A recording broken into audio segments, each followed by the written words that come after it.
अध्याय 3, एंड्रू, छोटी चीजों का प्रेषित। शमौन पतरस का भाई अंद्रियास उन दो में से एक था जिन्होंने यूहन्ना की बात सुनी थी और यीशु के पीछे हो लिए थे। उसने पहले अपने भाई शमौन से मिलकर उससे कहा, हमको मसीह मिल गया, जिसका अनुवाद मसीह है, और वह यीशु को ले आया। यूहन्ना 1:40 से 42। पीटर का भाई एंड्रू मुख्य समूह के 4 शिष्यों में सबसे कम जाना जाता है। हालांकि वह उस प्रमुख चौकड़ी के सदस्यों में से एक था, वह आमतौर पर पृष्ठभूमि में रहता था।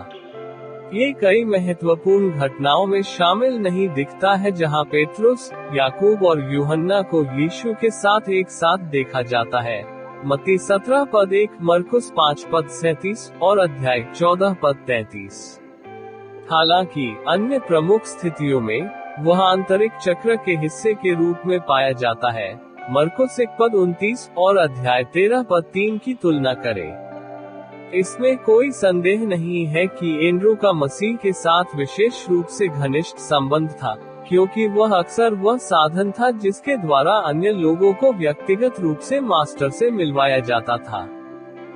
बुलाए जाने वाले सभी शिष्यों में अंद्रियास पहला था। यूहन्ना 1:35 से 40। जैसा कि हम बाद में देखेंगे, वह वही था जिसने अपने भाई पतरस से मसीह का परिचय कराया था, जिसका व्यक्तित्व उसके स्वयं के व्यक्तित्व से अधिक प्रभावी था। पद 41 और 42। मसीह का अनुसरण करने की उनकी उत्सुकता उन्हें दूसरों से मिलाने के उत्साह के साथ मिलकर एंड्रू के चरित्र को सटीक रूप से दर्शाती है। पेड्रो और एंड्रेस बेतसैदा गांव के मूल निवासी थे। यूहन्ना 1:44। पुरातत्वविदों ने अभी तक ठीक से स्थापित नहीं किया है कि बेतसैदा कहाँ स्थित थी, लेकिन न्यू टेस्टामेंट में इसके विवरण से यह स्पष्ट है कि यह गलील के उत्तरी भाग में स्थित था। किसी समय भाई अपने जन्मस्थान के पास कफरनहूम के बड़े शहर में चले गए। वास्तव में पतरस और अंद्रियास ने कफरनहूम में एक घर साझा किया था। मरकुस 1:29 और वहां से मछली पकड़ने का व्यवसाय चलाते थे। कफरनहूम ने अपने स्थान के कारण उन्हें लाभ प्रदान किया, क्योंकि यह गलील सागर के उत्तरी किनारे पर स्थित था, जहां मछली पकड़ना अच्छा था, और इसके अलावा ये वह जगह थी जहां व्यापार के लिए प्रमुख मार्ग गुजरते थे। ऐसा लगता है कि पतरस और अंद्रियास कफरनहूम भाई मछुआरे, याकूब और यूहन्ना जब्दी के पुत्रों की दूसरी टीम के साथ मछली पकड़ने के काम में साझीदार थे। ऐसा प्रतीत होता है कि चारों मसीह से मिलने से पहले ही समान आध्यात्मिक हित साझा करते थे। जाहिर है, उन्होंने कुछ समय के लिए अपना मछली पकड़ने का काम छोड़ दिया, रेगिस्तान में चले गए जहां जॉन बैप्टिस्ट ने प्रचार किया, और जॉन के शिष्य बन गए। यहीं पर उन्होंने पहली बार ईसा मसीह का सामना किया था, और जब वे वापस जालों में चले गए, इससे पहले कि यीशु ने उन्हें अपने पूरे समय के शिष्यों के रूप में बुलाया, वे एक साथ चिपक गए। तो ये स्वाभाविक है कि इस छोटे से समूह ने 12 के भीतर एक करीबी इकाई बनाई। कई मायनों में ये चारों अविभाज्य लग रहे थे। जाहिर है कि चारों नेता बनना चाहते थे। एक समूह के रूप में उन्होंने अन्य शिष्यों पर एक निश्चित प्रकार के सामूहिक नेतृत्व का प्रयोग किया। हम पहले ही देख चुके हैं कि पीटर निस्संदेह समूह में प्रमुख था और 12 के लिए स्वाभाविक प्रवक्ता था, चाहे दूसरों को ये पसंद आया या नहीं। लेकिन ये स्पष्ट है कि आंतरिक मंडली के 4 शिष्य नेता बनने के इच्छुक थे। इसलिए समय समय पर सबसे महत्वपूर्ण कौन था, इस बारे में वे शर्मनाक तर्क होंगे। नेतृत्व करने की यह चिंता, जिसने एक समूह के रूप में एक साथ होने पर बहुत सारे संघर्षों का कारण बना, अंततः उस समय बहुत महत्वपूर्ण हो गया जब प्रारंभिक कलीसिया को प्रेरितों के रूप में अपने अलग अलग तरीकों से जाना पड़ा। यीशु उन्हें अगुआ बनने के लिए तैयार कर रहा था, और अंत में उन सभी ने कलीसिया में महत्वपूर्ण अगुवाई की भूमिकाएं पूरी की। यही कारण है कि पवित्र शास्त्र उन्हें कलीसिया की नींव मानता है। कोने का पत्थर यीशु मसीह आप ही है। इफिसियों 2:20। इन सकल में 4 में से एंड्रेस सबसे कम उल्लेखनीय था। शास्त्र हमें उसके बारे में ज्यादा नहीं बताते हैं। आप व्यावहारिक रूप से अपनी उंगलियों पर गिन सकते हैं कि सुसमाचारों में उनका विशेष रूप से कितनी बार उल्लेख किया गया है। वास्तव में उन स्थानों के अलावा जहां 12 शिष्यों का उल्लेख किया गया है, उनका नाम नए नियम में केवल 9 बार आता है, और इनमें से अधिकांश संदर्भ केवल क्षणिक उल्लेख है। उसका जीवन उसके भाई के साय में बीतता है, जो उससे कहीं बेहतर जाना जाता है। उसका नाम लेने वाली कई आयतों में ये जोड़ा गया है कि वह पतरस का भाई था, मानो यही वह बात थी जो उसे महत्वपूर्ण बनाती थी। ऐसी स्थितियों में, जहां कुछ हद तक एक भाई बहन दूसरे से आगे निकल जाते हैं, नाराजगी, कड़ी प्रतिद्वंद्विता या यहाँ तक कि अलगाव का पता लगाना आम बात है। लेकिन एंड्रू के मामले में इस बात का कोई सबूत नहीं है कि पीटर की सर्वोच्चता के लिए ईर्ष्या थी। फिर से वही था जो पतरस को मसीह के पास लाया। उसने तुरंत और बिना किसी हिचकिचाहट के ऐसा किया। बेशक एंड्रेस अपने भाई के दबदबे से वाकिफ रहा होगा। वह जानता होगा कि जैसे ही पतरस शिष्यों के समूह में शामिल होगा, वह नेतृत्व ग्रहण करेगा और उसे पृष्ठभूमि में धकेल दिया जाएगा। लेकिन फिर भी अंद्रियास अपने बड़े भाई को यीशु के पास ले गया। ये तथ्य ही उनके चरित्र के बारे में बहुत कुछ कहता है। लगभग सब कुछ जो पवित्र शास्त्र हमें एंड्रू के बारे में बताता है, वह दिखाता है कि पृष्ठभूमि में प्रभावी मंत्रालय के लिए उसके पास एक इच्छुक हृदय था। उन्होंने ध्यान केंद्रित करने की कोशिश नहीं की। वह उन लोगों से अप्रभावित लग रहा था जो जनता के ध्यान की वस्तु थे। इसके बजाय वह उस बुलाहट और वरदानों के साथ जो वह कर सकता था करने में प्रसन्न दिखाई दिया जो परमेश्वर ने उसे दिया था, और दूसरों को भी ऐसा ही करने दिया। आंतरिक मंडली के सभी शिष्यों में वह सबसे कम विवादास्पद और सबसे अधिक विचारशील प्रतीत होता है। जैसा कि हम पहले ही देख चुके हैं, पतरस उतावला था, मूर्खतापूर्ण ढंग से आगे बढ़ने के लिए और गलत समय पर गलत शब्द कहने के लिए। वह अक्सर बातूनी, अनाड़ी, लापरवाह और आवेगी था। जेम्स और जॉन को लापरवाह होने की प्रवृत्ति के कारण गर्जन के पुत्र का उपनाम दिया गया था। जाहिर है, वे ही थे जिन्होंने बहुत सारे तर्क दिए कि कौन सबसे बड़ा था। लेकिन एंड्रेस के मामले में ऐसा कुछ भी नहीं है। जब भी वे बोलते हैं, जो लिखित रूप में दुर्लभ है, वे हमेशा सही बात कहते हैं, गलत नहीं। जब भी वह अन्य शिष्यों से अलग कार्य करता है, वह हमेशा सही कार्य करता है। जब वह अपने नाम का उल्लेख करता है, लेखन एंड्रेस के कार्यों के लिए कुछ भी नकारात्मक नहीं कहता है। वास्तव में कई बार जब पतरस के नेतृत्व का पालन करते हुए या अन्य शिष्यों के साथ मिलकर काम करते हुए उसने वही गलतियां की जो उन्होंने की थी। लेकिन जब उसका नाम स्पष्ट रूप से लिया जाता है, या जब वह दूसरों से ऊपर उठता है और व्यक्तिगत रूप से कार्य करता है या बोलता है, तो शास्त्र उसकी प्रशंसा करता है कि वह क्या करता है। वह एक प्रभावी नेता थे, भले ही उन्होंने कभी कुख्याति का स्थान नहीं लिया। हालांकि भाइयों, एंड्रेस और पेड्रो की नेतृत्व शैली पूरी तरह से अलग थी। लेकिन जिस तरह पेड्रो के पास अपनी कॉल के लिए एकदम सही स्थितियां थी, उसी तरह एंड्रेस के पास भी उनके लिए थी। वास्तव में एंड्रू शायद कई चर्च नेताओं के लिए पीटर की तुलना में एक बेहतर मॉडल है, क्योंकि मंत्रालय में प्रवेश करने वाले कई लोगों को उनकी तरह सापेक्ष अस्पष्टता में काम करना पड़ता है, और पतरस की तरह प्रसिद्धि और प्रमुखता हासिल नहीं करते हैं। एंड्रेस नाम का अर्थ मर्दाना है, और उनके मामले में यह एक उपयुक्त विवरण लगता है। निस्संदेह जिस प्रकार की जाल से मछली पकड़ने के लिए उसने और अन्य लोगों ने प्रयोग किया, उसके लिए उच्च स्तर की शारीरिक शक्ति की आवश्यकता थी। लेकिन एंड्रेस में अन्य मर्दाना विशेषताएं भी थी। वह बहादुर, दृढ़ निश्चयी और विचारशील था।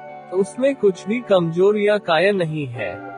वह सत्य के लिए एक जुनून से प्रेरित था और अपने लक्ष्य को प्राप्त करने के लिए अभाव और तपस्या के सबसे चरम रूपों को प्रस्तुत करने को तैयार था।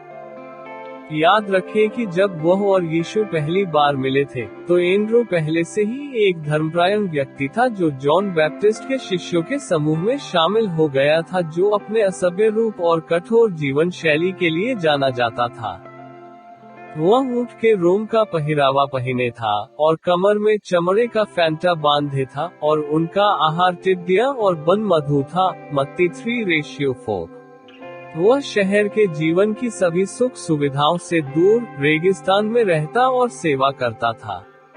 मुश्किल से ही कोई व्यक्ति जो एक कठिन जीवन जीने के लिए तैयार नहीं था, एक शिष्य के रूप में यूहन्ना बपतिस्मा देने वाले का अनुसरण कर सकता था। यूहन्ना का सुसमाचार यीशु के साथ एंड्रू की पहली मुलाकात का वर्णन करता है। ये रेगिस्तान में घटित हुआ, जहां यूहन्ना बपतिस्मा देने वाला पश्चाताप का उपदेश दे रहा था और जो परिवर्तित हो गए थे उन्हें बपतिस्मा दे रहा था। प्रेरित यूहन्ना इस घटना को एक चश्मदीद गवाह के रूप में दर्ज करता है, क्योंकि वह और अंद्रियास यूहन्ना बपतिस्मा देने वाले के शिष्यों के रूप में वहां एक साथ थे। प्रेरित यूहन्ना नाम से पहचाना नहीं जाता है। वह अंत तक अपने सुसमाचार में गुमनाम रहता है, लेकिन जिस तरह से वह इस बैठक का ब्यौरा बताता है, यहाँ तक कि हमें दिन का समय भी देता है, इससे पता चलता है कि उन्हें घटना की पहली जानकारी थी। जाहिर है, वह दूसरे शिष्य थे जिनका उल्लेख खाते में किया गया है। एंड्रू की यीशु के साथ व्यक्तिगत मुठभेड़ यीशु के बपतिस्मे के अगले दिन हुई। अध्याय 1:29-34। जब यीशु आया तो एंड्रू और जॉन बैप्टिस्ट के बगल में थे, और उसे देखते ही जॉन बैप्टिस्ट ने कहा, मेरे पास यहाँ है परमेश्वर का मेमना है। यूहन्ना 1:35-36। वे तुरंत यूहन्ना को छोड़कर यीशु के पीछे हो लिए। पद 37। यह मत सोचो कि वे अपने गुरु के प्रति बेवफा हो रहे थे। बिल्कुल विपरीत। जॉन बैप्टिस्ट ने पहले ही स्पष्ट रूप से इनकार कर दिया था कि वह मसीहा था। जब यहूदियों ने यरूशलेम से पुजारियों और लेवियों को ये पूछने के लिए भेजा, तुम कौन हो? उसने अंगीकार किया और इनकार नहीं किया, परंतु अंगीकार किया, मैं मसीह नहीं हूँ। यूहन्ना 1:19-20। जब लोगों ने उस पर यह समझाने के लिए दबाव डाला कि वह कौन है, तो उसने कहा, मैं जंगल में एक पुकारने वाले का शब्द हूँ। यशायाह भविष्यद्वक्ता के कहने के अनुसार यहोवा का मार्ग सीधा करो। पद 23। इसलिए जॉन ने पहले ही स्पष्ट और सबसे सीधे तरीके से कहा था कि वह अकेला ही मसीहा का अग्रदूत था। वह रास्ता तैयार करने और लोगों को सही दिशा दिखाने आए थे। वास्तव में यूहन्ना बपतिस्मा देने वाले के संदेश का मर्म मसीहा के लिए तैयारी करना था, जो अभी आने वाला था। एंड्रू और जॉन मसीहा उम्मीद के उत्साह में फंस गए होंगे, केवल उस क्षण की प्रतीक्षा कर रहे थे जब सही व्यक्ति की पहचान की गई थी। इसलिए जैसे ही उन्होंने यूहन्ना बपतिस्मा देने वाले को मसीह को परमेश्वर के मेमने के रूप में पहचानते हुए सुना, दोनों शिष्यों ने यीशु का अनुसरण करने के लिए तुरंत यूहन्ना को छोड़ दिया। ऐसा करके उन्होंने सही निर्णय लिया। निस्संदेह यूहन्ना बपतिस्मा देने वाले ने स्वयं अपने निर्णय का अनुमोदन किया होगा। बाइबल का खाता ये कहते हुए जारी है, और यीशु को घुमाकर और ये देखते हुए कि वे उसके पीछे हो लिए, उसने उनसे कहा, तुम क्या खोज रहे हो? उन्होंने उससे कहा, रब्बी, जिसका अनुवाद मास्टर है, तुम कहाँ रह रहे हो? उसने उनसे कहा, आओ और देखो। और जाकर उसके रहने का स्थान देखा, और उस दिन उसके साथ रहे। पद 38 और 39। जब वे यीशु से मिले तो दोपहर के लगभग 4 बजे थे। पद 39 के अनुसार 10वां घंटा। वे उसके पीछे उस स्थान तक गए जहां वह ठहरा हुआ था और शेष दिन उसके साथ बिताया। चूंकि यह जॉन बैप्टिस्ट के रेगिस्तान में होने के करीब हुआ था, यह शायद एक किराए का घर था या शायद एक देहाती सराय में सिर्फ एक कमरा था। लेकिन इन दो शिष्यों को यीशु के साथ निजी संगति में दोपहर और शाम बिताने का सौभाग्य मिला, और वे आश्वस्त हो गए कि उन्हें सच्चा मसीहा मिल गया है। वे मिले, उन्होंने एक दूसरे को जाना, और उसी दिन से वे यीशु से शिक्षा प्राप्त करने लगे। इस तरह अंद्रियास और यूहन्ना पहले शिष्य बन गए। एंड्रेस ने जो पहली बात कही, उस पर ध्यान दें। उसने सबसे पहले अपने भाई शिमोन को पाया, और उससे कहा, हमें मसीहा मिल गया है, जिसका अनुवाद मसीह है। और वह यीशु को उसके पास ले आया। पद 41 और 42। समाचार अपने आप में रखने के लिए बहुत अच्छा था, इसलिए उसने जाकर उस व्यक्ति को पाया जिसे वह दुनिया में सबसे अधिक प्यार करता था, जिसे वह यीशु को जानना चाहता था, और वह उसे मसीह के पास ले गया। जैसा कि हमने पिछले अध्याय में देखा, यीशु के साथ अपनी पहली मुलाकात के बाद पतरस और अंद्रियास कफरनहूम लौट आए और मछली पकड़ने का अपना काम जारी रखा। बाद में, शायद कई महीनों बाद, यीशु सेवकाई करने के लिए गलील आया। उसने यरूशलेम में और उसके आसपास अपनी सेवकाई शुरू की थी, जहां उसने मंदिर की सफाई की और धार्मिक नेताओं की शत्रुता अर्जित की। लेकिन फिर वह प्रचार करने और चंगा करने के लिए गलील लौट आया, और आखिरकार वह कफरनहूम आ गया। वहां उसने चारों आदमियों को मछली पकड़ने के दौरान फिर से पाया। मैथ्यू 4 इस मुठभेड़ को रिकॉर्ड करता है। यीशु ने गलील के समुद्र के किनारे चलते हुए दो भाइयों को देखा, शिमोन, जिसे पीटर कहा जाता है, और उसका भाई एंड्रेस, जो समुद्र में जाल डाल रहे थे, क्योंकि वे मछुआरे थे। और उसने उनसे कहा, मेरे पीछे चले आओ, तो मैं तुमको मनुष्यों के पकड़ने वाले बनाऊंगा। और वे तुरंत जालों को छोड़कर उसके पीछे हो लिए। वहां से आगे बढ़कर, उसने और दो भाइयों अरियत जब्दी के पुत्र याकूब, और उसके भाई यूहन्ना को अपके पिता जब्दी के साया नाव पर अपके जालों को सुधारते देखा, और उन्हें बुलाया। और वे तुरंत नाव और अपने पिता को छोड़कर उसके पीछे हो लिए। पद 18 से 22। इस तरह उन्होंने अधिक स्थायी, पूर्ण समय के शिष्यत्व के लिए मछली पकड़ना छोड़ दिया। इस घटना का समानांतर विवरण लूका 5:1 से 11 में पाया जाता है। लेकिन लुकास के संस्करण में एंड्रेस के नाम का उल्लेख नहीं है। हम जानते हैं कि यह वहां था और इसमें शामिल था क्योंकि मैथ्यू का खाता इसे स्पष्ट करता है। लेकिन एंड्रेस को क्लोजअप से इतना दूर कर दिया गया था कि लुकास ने उसका नाम तक नहीं बताया। फिर से, वह उस तरह के व्यक्ति थे जो शायद ही कभी प्रमुखता से आते थे। वह लगभग छिपा ही रहा। इसमें कोई शक नहीं कि वह समूह का हिस्सा था और उसने दूसरों की तरह जोश से यीशु का अनुसरण किया होगा, लेकिन उसने अंधेरे में एक मुख्य भूमिका निभाई। उन्होंने अपना पूरा जीवन पेड्रो की छाया में गुजारा था और जाहिर तौर पर उस भूमिका को स्वीकार कर लिया था। यही बात इसे इतना उपयोगी बनाती थी। सहायक भूमिका निभाने की उनकी इच्छा ने अक्सर उन्हें उन चीजों को समझने की अनुमति दी जो अन्य शिष्यों के लिए कठिन समय था। इस प्रकार, जब भी वह केंद्र में आता है, छोटी और मामूली चीजों में महान मूल्य देखने की उसकी अलौकिक क्षमता सबसे अलग होती है। उन्होंने लोगों के मूल्यों को व्यक्तियों के रूप में देखा। उदाहरण के लिए, लोगों के साथ व्यवहार करते समय, एंड्रेस ने एक आत्मा के मूल्य को पूरी तरह से सराहा। उन्हें भीड़ को नहीं, लोगों को यीशु के पास लाने का श्रेय दिया जाता है। लगभग हर बार जब हम उसका उल्लेख सुसमाचारों में करते हैं, तो वह किसी को यीशु के पास ला रहा होता है। याद रखें कि यीशु की खोज के बाद आपका पहला कार्य जाकर पतरस को लाना था। वह घटना उनके मंत्रालय की शैली को चिन्हित करती है। उदाहरण के लिए, 5000 लोगों को खिलाने के समय, ये वही था जो उस बच्चे को यीशु के पास लाया जिसके पास रोटियां और मछलियां थीं। अन्य सभी शिष्यों को नहीं पता था कि वे भीड़ को कैसे खिला सकते हैं। परंतु वह बालक को पाकर यीशु के पास ले आया, और उससे कहा, यहाँ एक लड़का है जिसके पास जो कि 5 रोटियां और 2 छोटी मछलियां हैं। यूहन्ना 6:9। यूहन्ना 12:20 कुछ यूनानियों को संदर्भित करता है जिन्होंने फिलिप को पाया और यीशु को देखने के लिए कहा। ये शायद अन्यजाति थे जो यीशु की प्रतिष्ठा के बारे में जानते थे और उससे मिलना चाहते थे।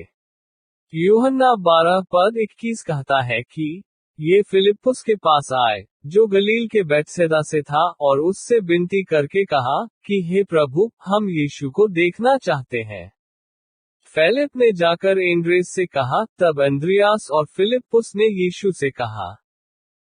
ये हड़ताली है कि इन लोगों ने फिलिप से संपर्क किया और फिलिप उन्हें एंड्रेस ले गए और एंड्रेस ने उन्हें मास्टर से मिलवाया। फिलिप्पुस स्वयं उन्हें यीशु के पास क्यों नहीं ले गया?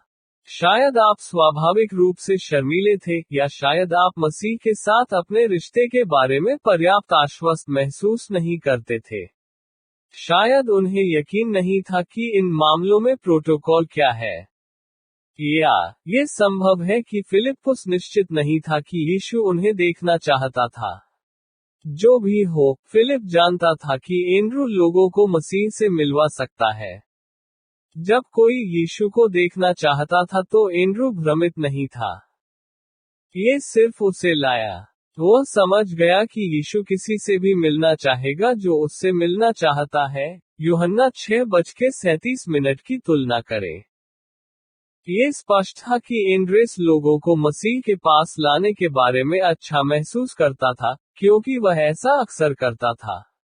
वह स्पष्ट रूप से यीशु को बहुत अच्छी तरह से जानता था और दूसरों को उसके पास लाने के बारे में असुरक्षित नहीं था। यूहन्ना 1 में, वह पतरस को मसीह के पास ले आया, जिसने उसे अपना पहला मिशनरी बना दिया।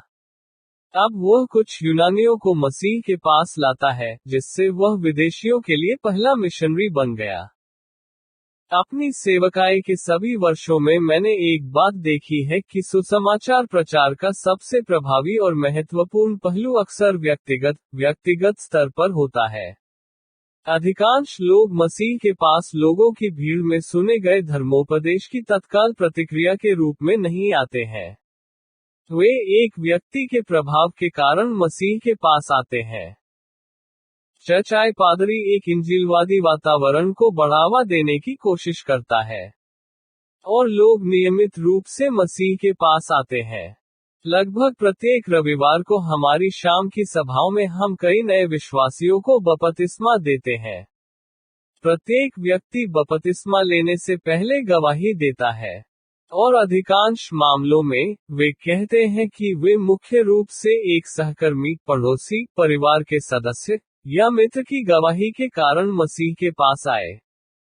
कभी कभी हम किसी को ये कहते हुए सुनते हैं कि वे कलीसिया में सुने गए संदेश या रेडियो पर सुने गए धर्मोपदेश के सीधे जवाब में परिवर्तित हुए थे।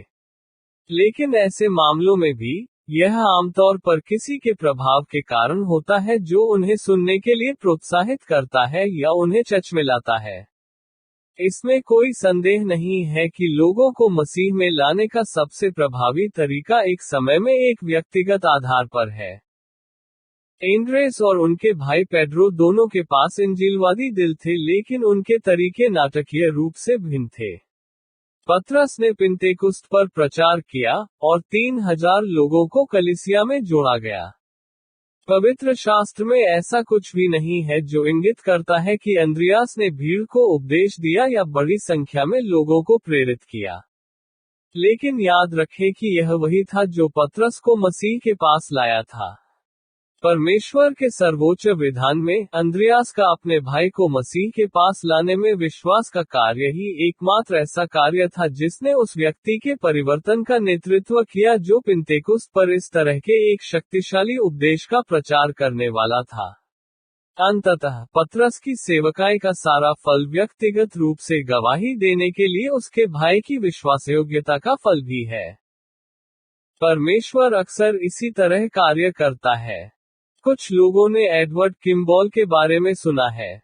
चर्च के इतिहास में उसका नाम एक फुटनोट है। फिर भी वह संडे स्कूल का शिक्षक था जिसने ड्वाइट लाइमन मूडी को मसीह तक पहुंचाया। एक दोपहर वह बोस्टन में जूते की दुकान पर गया जहां युवा मूडी, जो 19 वर्ष का था, काम करता था, और जूते की दुकान के भंडार कक्ष में उसने उससे मसीह के बारे में बात की। किम्बॉल निडर इंजीलवादी के विरोधी थे। वे शर्मीले, मृदुभाषी व्यक्ति थे।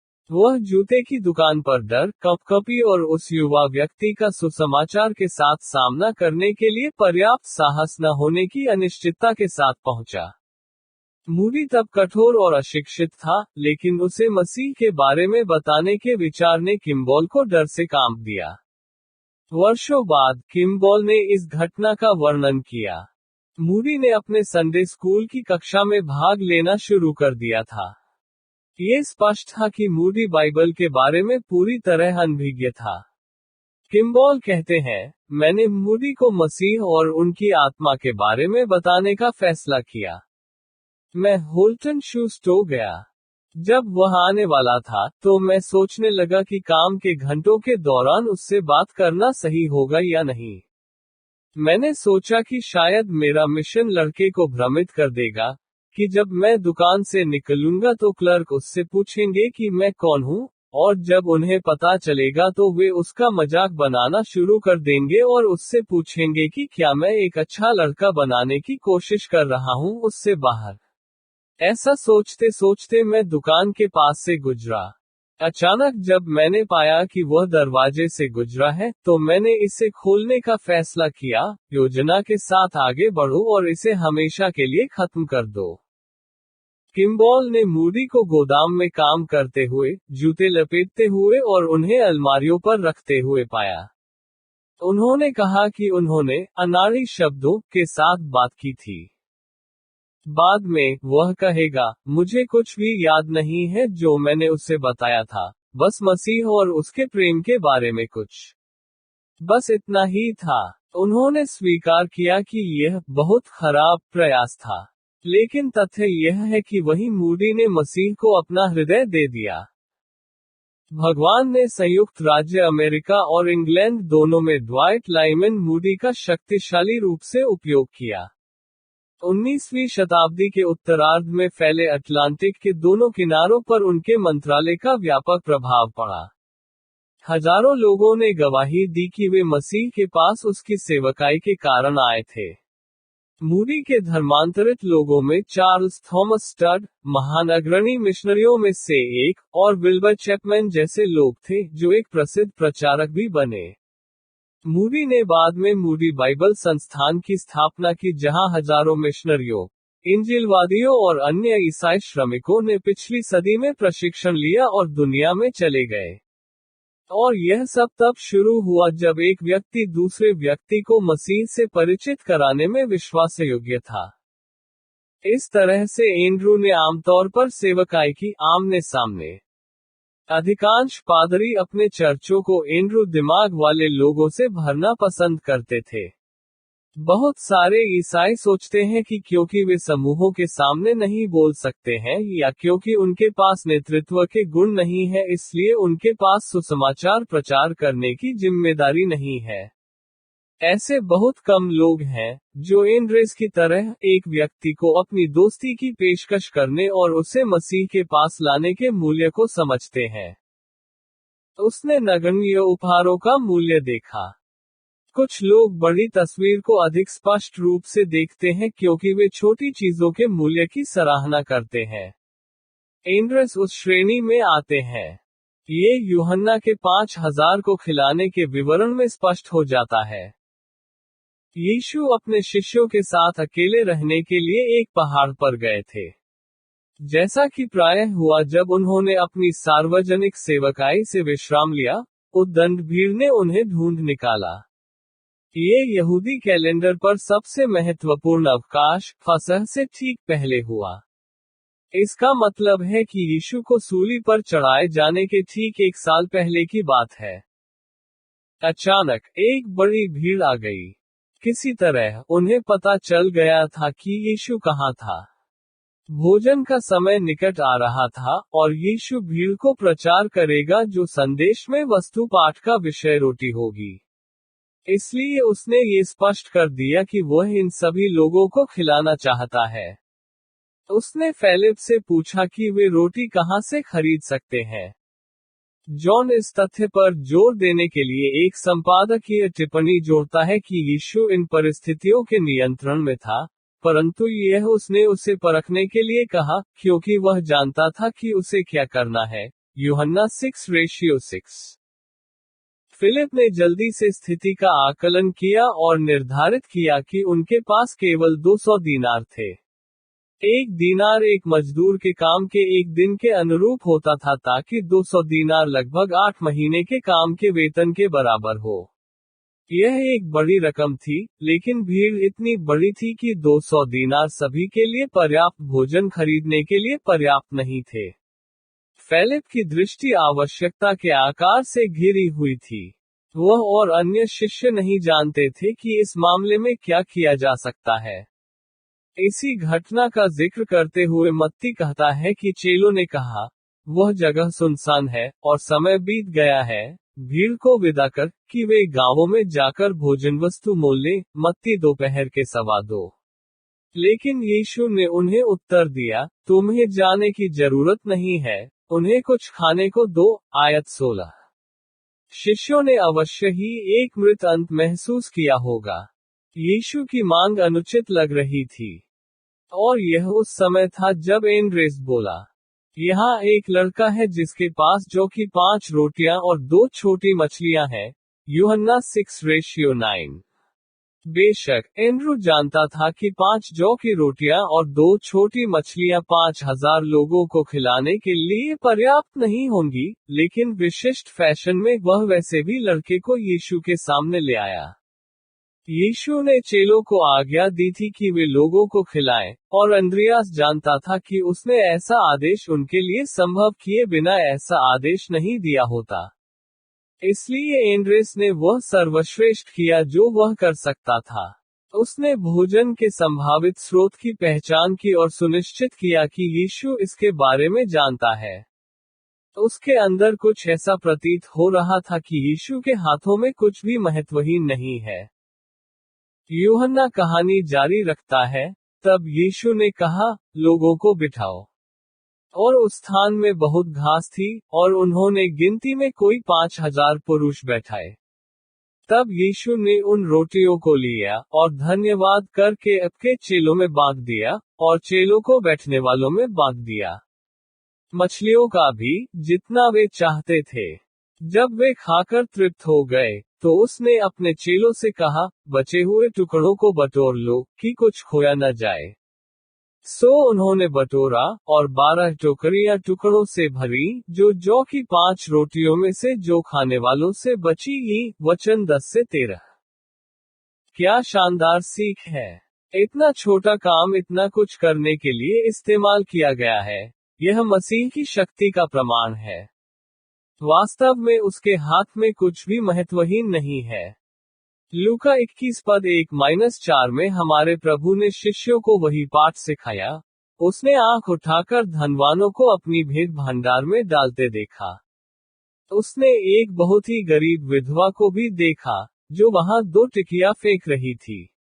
उसने कहा, मैं तुमसे सच कहता हूं कि इस कंगाल विधवा ने सबसे बढ़कर डाला है, क्योंकि वे सब बचे हुए में से परमेश्वर के हव्यों के लिथे डालते हैं, परंतु इसने अपनी घटी में से अपना सब कुछ डाल दिया है। दूसरे शब्दों में, एक गरीब व्यक्ति जो उसके पास सब कुछ देता है, उस अमीर व्यक्ति की तुलना में बहुत अधिक देता है जो अपनी प्रचुरता का एक बड़ा हिस्सा देता है। उपहार का उपयोग करने की भगवान की क्षमता का उस उपहार के आकार से कोई लेना देना नहीं है। ये देने वाले की निष्ठा है, न कि जो दिया गया है उसका आकार, जो उपहार के महत्व के सही माप को इंगित करता है। मानव मन के लिए इसे समझना कुछ कठिन है। लेकिन किसी तरह एंड्रू को सहज रूप से पता चला कि वह इतनी छोटी राशि लाकर यीशु का समय बर्बाद नहीं कर रहा था। यह उपहार की महानता नहीं है जो मायने रखता है, बल्कि उस परमेश्वर की महानता है जिसे ये चढ़ाया जाता है। एंड्रू ने चमत्कार के लिए मंच तैयार कर दिया था। निस्संदेह भीड़ को खिलाने के लिए यीशु को उस लड़के के दोपहर के भोजन की आवश्यकता नहीं थी। वह कुछ भी नहीं से भोजन बना सकता था, लेकिन जिस तरह उसने 5000 को खिलाया, वह दर्शाता है कि परमेश्वर किस तरह हमेशा काम करता है। लोग जो कुछ भी उससे बलिदान के रूप में लाते हैं, वह ले लेता है, और जो कभी कभी इतना महत्वहीन होता है और इसे कई गुना बढ़ा देता है ताकि वह स्मारकीय चीजें कर सके। एंड्रेस ने उस सेवा का मूल्य देखा जो अलग नहीं है। कुछ लोग बैंड में शामिल नहीं होना चाहते हैं यदि वे प्रमुख ड्रम नहीं बजाते हैं। याकूब और यूहन्ना में वह प्रवृत्ति थी, और पतरस में भी, लेकिन एंड्रू नहीं। आप कभी भी बड़ी चर्चाओं में उनका नाम बीच में नहीं पाते हैं। वह लोगों को यीशु के पास लाने के बारे में अधिक चिंतित था, न कि योग्यता को जमा करने या किसी चीज के प्रभारी के रूप में प्रकट होने के बारे में। उन्हें सम्मान में कोई दिलचस्पी नहीं थी। हम उसे कभी कुछ कहते नहीं सुनते जब तक कि उसका संबंध किसी को यीशु के पास लाने से न हो। एंड्रू उन सभी की सटीक छवि है जो चुपचाप काम करते हैं, विनम्र स्थानों में आंखों की सेवा नहीं करते हैं, जो लोगों को खुश करना चाहते हैं, लेकिन मसीह के सेवकों के रूप में अपने दिल से भगवान की इच्छा पूरी करते हैं। इफिसियों 6:6। ये पीटर, जेम्स और जॉन जैसा प्रभावशाली स्तंभ नहीं था। यह एक विनम्र पत्थर था। वह उन खास लोगों में से एक थे जो दूसरे स्थान को स्वीकार करने और समर्थन स्थान पर रहने के लिए तैयार है। काम पूरा होने के दौरान उन्हें गुमनाम रहने में कोई आपत्ति नहीं थी। यह एक ऐसा सबक है जिसे सीखना आज बहुत से मसीहियों के लिए अच्छा होगा। पवित्र शास्त्र प्रमुखता के पदों की मांग करने के खिलाफ चेतावनी देता है। उन लोगों को चेतावनी देता है जो सिखाएंगे कि वे न्याय के उच्चतम स्तर का सामना करते हैं। हे मेरे भाइयों, तुम बहुत अधिक शिक्षक न बनो, ये जानते हुए कि हम अधिक निंदा प्राप्त करेंगे। याकूब 3:1। यीशु ने शिष्यों को सिखाया, यदि कोई बड़ा होना चाहे तो सबसे छोटा और सबका सेवक बने। मरकुस 9:35। एक सेवक के दिल वाला नेता बनने के लिए एक बहुत ही खास व्यक्ति की आवश्यकता होती है। एंड्रू थे।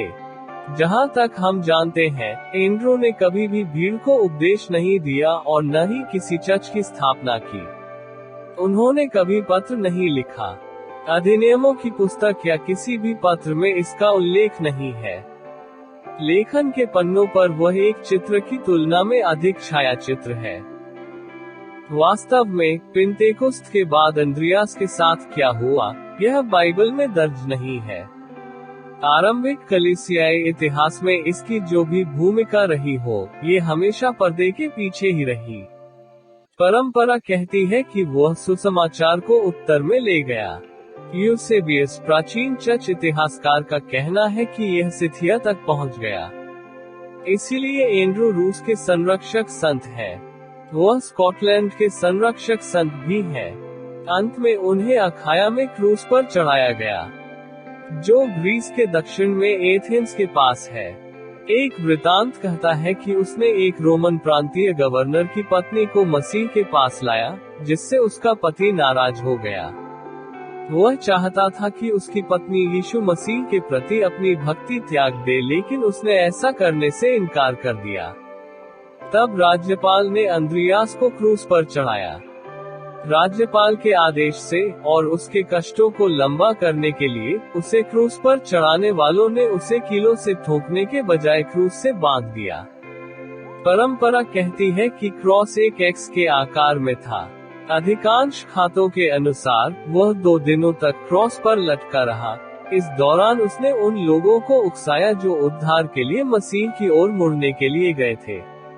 अपने अधिक प्रसिद्ध भाई की छाया में और अपने प्रभु की सेवा में जीवन भर की सेवकाई के बाद वह उनके भाग्य से मिले, अंत तक वफादार रहे और अभी भी लोगों को मसीह में लाने का प्रयास कर रहे थे। क्या वह कम महत्व का व्यक्ति था? नहीं, उन्हें विशेषाधिकार प्राप्त था। वह सबसे पहले ये सुनने वाले थे कि यीशु परमेश्वर का मेमना है। वह मसीह का अनुसरण करने वाले पहले व्यक्ति थे। वह आंतरिक मंडली का हिस्सा था और मसीह के साथ उसकी अंतरंग पहुंच थी। उसका नाम अन्य प्रेरितों के नामों के साथ अनंत नगर नए यरूशलेम की नींव में अंकित किया जाएगा। और सबसे अच्छी बात, उसके पास जीवन भर का सौभाग्य था। वह वही कर रहा था जो उसे सबसे अधिक प्रिय था, लोगों को प्रभु की ओर ले जाना। एंड्रेस जैसे लोगों के लिए भगवान का शुक्र है।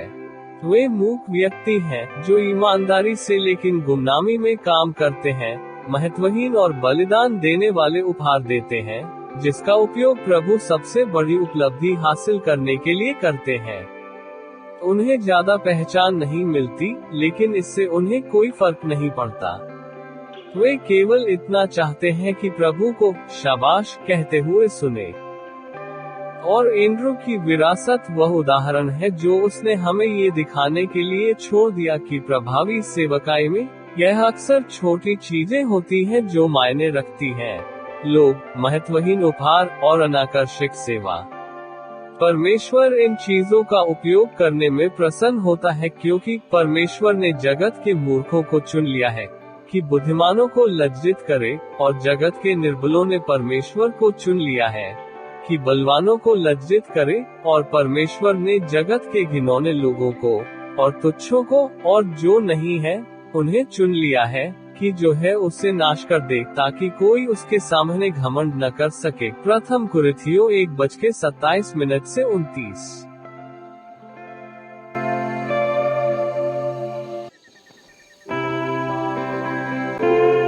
अध्याय 4। जेम्स, जुनून का प्रेषित। राजा हेरोदेस ने कलीसिया के साथ दुर्व्यवहार करने के लिए उन पर हाथ रखा, और उसने यूहन्ना के भाई याकूब को तलवार से घात किया। प्रेरितों के काम 12:1 और 2। यीशु के आंतरिक घेरे के 3 शिष्यों में से याकूब सबसे कम परिचित है। बाइबल का खाता वस्तुतः उनके जीवन और चरित्र के बारे में स्पष्ट विवरण से रहित है। सुसमाचारों में वह कभी भी एक चरित्र के रूप में प्रकट नहीं होता है, लेकिन हमेशा अपने छोटे और बेहतर ज्ञात भाई जॉन के साथ एक जोड़ी के रूप में प्रस्तुत किया जाता है। तथ्यों की पुस्तक में केवल उनका ही उल्लेख किया गया है, जहां उनकी शहादत दर्ज है। जैकोबों पर यह सापेक्ष चुप्पी विडंबनापूर्ण है क्योंकि मानवीय दृष्टिकोण से वह ऐसा प्रतीत होता था जो तार्किक रूप से समूह पर हावी होगा। जेम्स और जॉन के बीच जेम्स सबसे बड़ा था। निस्संदेह यही कारण है कि जब दोनों का एक साथ उल्लेख किया जाता है तो उनका नाम हमेशा सबसे पहले आता है। और भाइयों के 2 समूहों के बीच याकूब और यूहन्ना का परिवार पतरस और अंद्रियास के परिवार से कहीं अधिक महत्वपूर्ण प्रतीत होता है। यह इस तथ्य से देखा जाता है कि याकूब और यूहन्ना को अक्सर केवल जब्दी के पुत्र के रूप में संदर्भित किया जाता है। मत्ती अध्याय 20:20, 26:37 और 27:56, मरकुस 10:35, लूका 5:10, यूहन्ना 21:2 के सुझाव देते हुए कि जब्दी कुछ महत्व का व्यक्ति था। ज़ेबेदी की प्रतिष्ठा उनकी वित्तीय सफलता, उनके पारिवारिक वंश या दोनों के कारण हो सकती है। वो स्पष्ट रूप से साधन का आदमी था। उसकी मछली पकड़ने की कंपनी काफी बड़ी संख्या में मजदूरों को रोजगार देने के लिए थी। मरकुस 1:20। इसके अलावा जब्दी के पूरे परिवार के पास पर्याप्त स्थिति थी क्योंकि प्रेरित जॉन महायाजक के लिए जाना जाता था, और यही कारण है कि वह यीशु की गिरफ्तारी की रात पीटर को महायाजक के आंगन में जाने की अनुमति देने में सक्षम था। जॉन 18:6, 15 और 16। प्रारंभिक कलीसिया के लेखों से कुछ प्रमाण मिलते हैं कि जब्दी एक लेवी था और महायाजक के परिवार से निकटता से संबंधित था। जब्दी की प्रमुखता का कारण जो भी हो, पवित्र शास्त्र यह स्पष्ट करता है कि वह एक महत्वपूर्ण व्यक्ति था और उसके परिवार की प्रतिष्ठा गलील से यरूशलेम में महायाजक के परिवार तक फैली हुई थी। जेम्स, इतने प्रमुख परिवार के सबसे बड़े भाई के रूप में, यह महसूस किया होगा कि उसे खुद को प्रेरितों के मुखिया मानने का पूरा अधिकार था। यह एक मुख्य कारण हो सकता है कि उनमें से कौन सबसे बड़ा होगा। लूका 22 पद 24 पर इतने सारे विवाद थे, परंतु याकूब वास्तव में कभी भी प्रेरितों में प्रथम स्थान पर नहीं आया, सिवाय इसके कि वह शहीद होने वाला पहला व्यक्ति था। जितना हम उसके बारे में जानते हैं, उसके आधार पर जैकबो एक बहुत अधिक महत्वपूर्ण व्यक्ति है जिसकी हम कल्पना कर सकते हैं। प्रेरितों की दो सूचियों में उसका नाम पतरस के नाम के ठीक बाद आता है। मरकुस 3 पद 16 से 19, प्रेरितों के काम 1 पद 13। यह विश्वास करने का अच्छा कारण है कि वह एक मजबूत नेता था, और शायद पीटर के बाद प्रभाव में दूसरे स्थान पर था। बेशक जैकोबो भी 3 के आंतरिक चक्र में प्रमुखता से शामिल है। वह पतरस और यूहन्ना ही थे जिन्हें यीशु ने उसके साथ रहने की अनुमति दी थी जब उसने यानी कि बेटी को मरे हुओं में से जिलाया था। मरकुस 5:37। 3 के एक ही समूह ने रूपांतरण के पर्वत पर यीशु की महिमा देखी। मत्ती 17 पद 1। याकूब उन 4 शिष्यों में से था जिन्होंने जैतून के पहाड़ पर यीशु से निजी तौर पर पूछताछ की थी। मरकुस 13 पद 3। और यह फिर से यूहन्ना और पतरस के साथ भी शामिल है जब प्रभु ने इन तीनों को उसके साथ गत्समनी में अकेले में प्रार्थना करने का आग्रह किया। मरकुस 14 पद 33। इसलिए छोटे आंतरिक मंडली के एक सदस्य के रूप में उन्हें मृतकों में से किसी को जीवित करने में यीशु की शक्ति को देखने का सौभाग्य मिला। उन्होंने अपनी महिमा देखी जब यीशु का रूप बदल गया। उन्होंने मसीह की संप्रभुता को देखा जिस तरह से उन्होंने भविष्य को प्रकट किया। उन्हें जैतून के पहाड़ पर और बगीचे में उद्धारकर्ता की पीड़ा को देखा। इन सभी घटनाओं ने उनके विश्वास को अत्यधिक मजबूत किया होगा और उन्हें उस पीड़ा और शहादत के लिए तैयार किया होगा जिसका वे सामना करेंगे। यदि कोई मुख्य शब्द है जो प्रेरित याकूब के जीवन पर लागू होता है, तो वह जुनून है। हम उनके बारे में जितना कम जानते हैं, उससे ये स्पष्ट है कि वे जबरदस्त उत्साह और तीव्रता वाले व्यक्ति थे। वास्तव में यीशु ने याकूब और यूहन्ना को एक उपनाम दिया। उसने उन्हें बोअनर्गस कहा, जिसका अर्थ है वज्र के पुत्र। ये जैकोबो के व्यक्तित्व को बहुत ही स्पष्ट शब्दों में परिभाषित करता है। वह उत्साही, गरजने वाला, भावुक और उत्कट था। ये हमें पुराने नियम यहू की याद दिलाता है, जो अपने रथ को तेजी से चलाने के लिए जाना जाता है। तो राजा 9 पद 20, और जिसने कहा, मेरे साथ आओ और तुम यहोवा के लिए मेरा उत्साह देखोगे। पद 16, तब अहाब के घराने को सत्यानाश किया और बाल की उपासना की भूमि को शुद्ध किया। लेकिन यहू का जुनून अनियंत्रित था और प्रभु के लिए उसका जोश स्वार्थ, मानवीय महत्वाकांक्षा और सबसे बड़ी खूनी क्रूरता से दूषित था। शास्त्र कहता है, परंतु यहू ने पूरे मन से इस्राएल के परमेश्वर यहोवा की व्यवस्था पर न चलने की चौकसी की, और न वह यारोबाम के पापों से फिरा, जिसने इस्राएल से पाप कराया था। 2 राजा 10 पद 31। प्रेरित जेम्स का उत्साह इसी तरह की महत्वाकांक्षा और खून की प्यासी प्रवृत्ति के साथ मिला हुआ था, हालांकि बहुत कम खुराक में, और हो सकता है कि जब यीशु उससे मिले तो वह समान रूप से विनाश के रास्ते पर गिर रहा हो। परंतु परमेश्वर के अनुग्रह से वह परमेश्वर के जन में परिवर्तित हो गया और प्रमुख शिष्यों में से एक बन गया। मार्क, जो रिकॉर्ड करता है कि यीशु ने जेम्स और जॉन को गर्जन के पुत्र कहा था, उस तथ्य को 12 की अपनी सूची में शामिल करता है, उसी तरह इसका उल्लेख करते हुए कि वह बताता है कि शमौन को पीटर कहा जाता था। मार्क 3 कविता 17। हम नहीं जानते कि कितनी बार यीशु ने याकूब और यूहन्ना को उनके उपनामों से पुकारा।